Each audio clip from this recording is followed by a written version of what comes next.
Kalau cuma pelit, tidak mau diambil duitnya. Kalau serakah, sudah tidak mau ambil, diambil barangnya orang. Itu serakah tuh. Tuh yang banyak pejabat Indonesia. Sudah punya triliunan, masih juga rampok uang negara. Itu serakah tuh. Kalau air sebanyak ini, dikasih setengah genggam garam, segar atau asin? Segar atau asin? Asin. Dia minumlah muridnya. Muntah. Asin betul. Lalu gurunya mengambil lagi yang setengah genggam itu, dia buang di sungai. 50% tadi kan simpan di gelas, 50%-nya lagi dia buang di sungai. Lalu gurunya mengambil gelas yang kosong, diambil air dari sungai, lalu disuruh minum. Minum. Setelah diminum, tanya, bagaimana rasanya nak? Segar. Begitulah hatimu. Kalau masalah itu tempatnya kecil hatimu, maka masalah itu akan menghimpit dadamu. Kamu akan merasa sengsara. Kenapa? Karena tempatnya sempit. Tapi kalau masalah itu tempatnya lapang, hatimu lapang, maka insya Allah masalah itu tidak akan menghimpit di dadamu. Berarti masalah itu sebenarnya bukan masalah. Masalah kita adalah bagaimana mengatasi masalah. Ada ini yang di depan pakai jaket. Saya boleh tanya?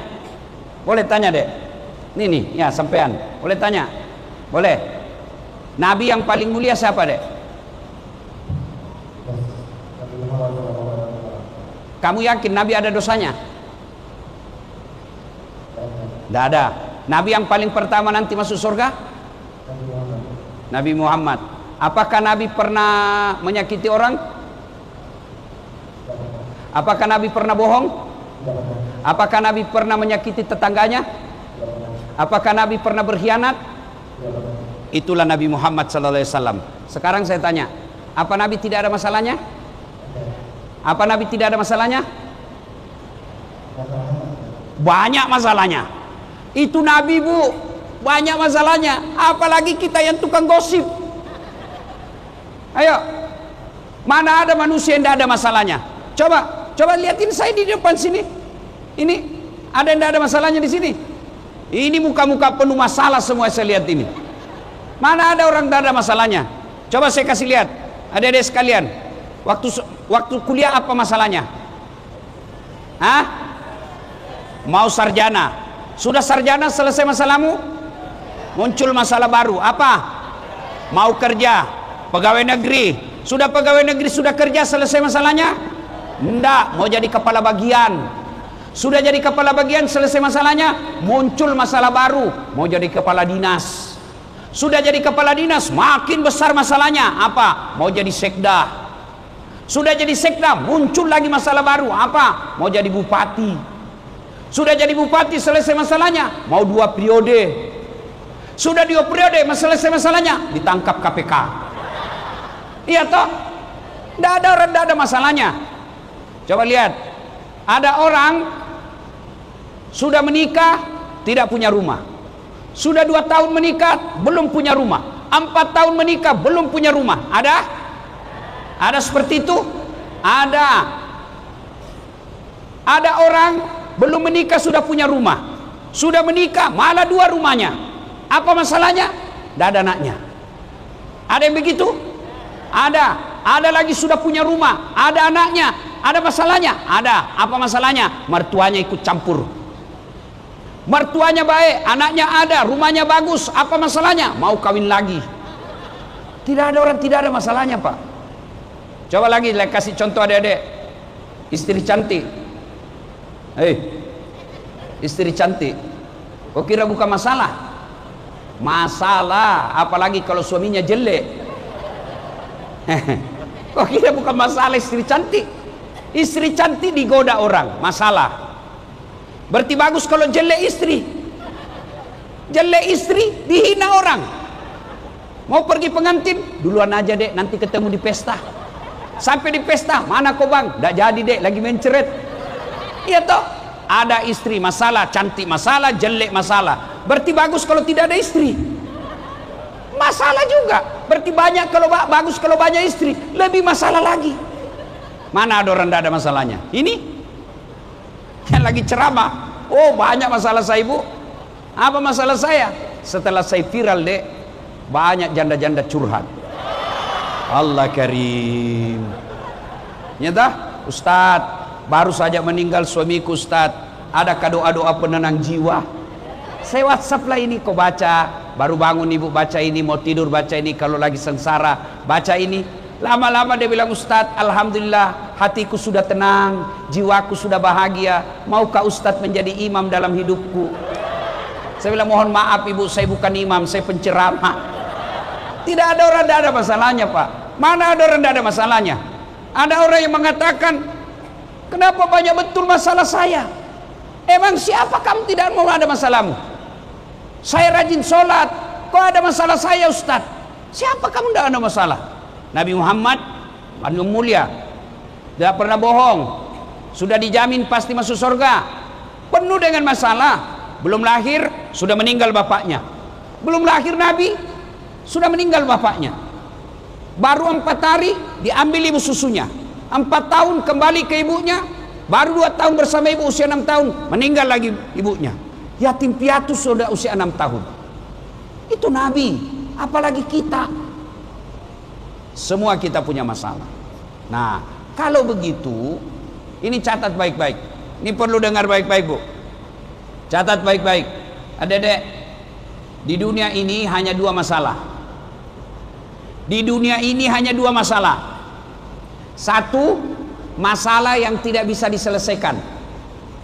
2, masalah yang bisa diselesaikan. Masalah yang tidak bisa diselesaikan tidak usah dipikir. Kenapa? Biar dipikir tidak selesai. Ya toh ibu? Nggih. Yang kedua, masalah yang bisa selesai tidak usah dipikir. Kenapa? Biar kau pikir selesai juga. Maka yang penting sebenarnya adalah bagaimana mengatasi masalah. Nah, mengatasi masalah, semua orang punya masalah. Iya toh? Karena kita sudah sepakat semua orang punya masalah, berarti masalah kita bukan masalah itu. Masalah kita adalah bagaimana mengatasi masalah. Alhamdulillah, Allah tidak mengatakan, Das'at, kalau ada masalahmu kau profesor dulu. Das'at, ada masalahmu kau jadi wali kota dulu. Tidak. Das'at, kau jadi masalah kau jadi anggota DPR dulu. Tidak. Allah cuma minta 2. Apa ibu? Ista'inu bis-sabri was-shalah. Sabar, perbaiki solatmu, saya yang selesaikan masalahmu. Itu janji Allah, bukan janji caleg. Wah, kalau caleg bu, andai saja kita bisa dijanji surga, surga pun dijanjinya. Ayo pilih saya, sama-sama kita alumni Universitas Muhammadiyah Yogyakarta. Ada masalahmu, telepon saya 24 jam. Begitu terpilih, dia ganti nomor HP-nya. Iya kan? Tapi kalau janji Allah, Allah janji kalau ada masalahmu, ista'inu bis-sabri was-shalah. Sabar, salat. Kalau ada masalah sebenarnya, Nabi sudah bilang, semua perkara umatku ini baik. Ada musibah, kena masalah, ada persoalan dalam hidupnya, kalau dia sabar, pahala. Kalau dia senang, bersyukur, pahala. Kalau dia kaya, syukur, pahala. Dia miskin, sabar, pahala. Jadi apa? Semua jadi pahala. Yang jadi masalah, kaya, kufur, miskin, tidak sabar. Jadi 2 masalah ini, 2 kunci menghadapi masalah, sabar, sholat. Ibu punya, ini bapak-bapak, punya istri yang cerewet. Ada istri yang cerewet? Ada. Bagaimana cara menghadapinya? Sabar. Tidak usah diajak ngomong. Biar ku ajak ngomong tidak ada gunanya. Lebih baik diam. Saya kalau istri saya sudah mulai ada gejala-gejala mau marah, saya lebih baik ambil obat tidur. Selesai masalah. Karena biar kau jelaskan tidak masuk di akalnya. Kau jelaskan 1, muncul pertanyaan 2. Selesai 2 muncul pertanyaan 3. Selesai semuanya dia ungkit lagi 10 tahun yang lalu. Nah inilah perempuan ahli sejarah. Maka sabar. Bagaimana ekspresi sabar? Kata Allah, allati isa asabatu musibah qalu inna lillahi wa inna ilaihi rajiun. Ibu-ibu, mau tahu ilmu sabar yang paling hebat? Ayub alaihissalam. Pernah baca kisahnya Ayub, Bu? Ayub alaihissalam itu kaya. Hebatnya dermawan. Yang banyak kita punya kaya pelit, serakah. Kalau cuma pelit, Bu, belum ganggu orang.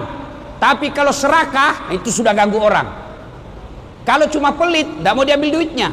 Kalau serakah, sudah tidak mau ambil, diambil barangnya orang. Itu serakah tuh. Tuh yang banyak pejabat Indonesia. Sudah punya triliunan, masih juga rampok uang negara. Itu serakah tuh. Hebatnya Ayub, kaya, dermawan. Setelah dermawan, rajin ibadah. Seluruh makhluk memuji, kecuali setan. Apa kata setan? Wah, dia rajin beribadah itu karena dia kaya. Coba kalau dia miskin. Allah berfirman, saya lebih tahu dari kau. Silakan kau uji. Diuji Ayub, bangkrut, hancur semua niaganya, terbakar kebunnya, binatang ternaknya kena hama, meninggal, mati semua. Datang setan, Ayub, ngapain kau sembah Tuhanmu? Sekarang dia ambil sekarang dia ambil hartamu. Untuk apa kau sembah? Apa kata Ayub alaihissalam? Inna lillahi wa inna ilaihi rajiun. Memang ini harta titipan Allah. Allah mengambil, ambil saja. Alhamdulillah saya sempat kaya. Berapa banyak orang dari lahir sampai meninggal tidak pernah menikmati kekayaan. Kata Allah, coba kau hebat toh? Sudah habis hartanya masih beribadah.